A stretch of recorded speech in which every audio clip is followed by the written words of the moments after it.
Il mio legale li ha esortati ancora una volta a dire dove hanno gettato il corpo di mia sorella e di dire la verità come sta.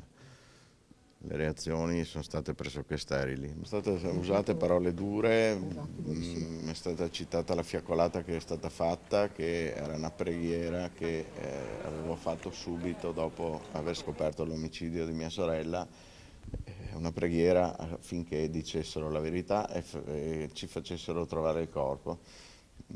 Anche cioè, oltre che portare un fiore, comunque andare in una tomba a parlare, a confidarsi. Cioè, noi non potremo neanche più fare un funerale se non abbiamo il corpo. No, mia madre ha avuto dei peggioramenti rilevanti nell'ultimo mese proprio, si vede che ha avuto un crollo fisico, la somma di tutte le sofferenze di questo ultimo anno e mezzo. È stata in ospedale, dovrà essere operata di un cancro, ha un'ulcera gastrica, è veramente scompensata in tutto. Eh, adesso, adesso stanno uscendo tutti i danni per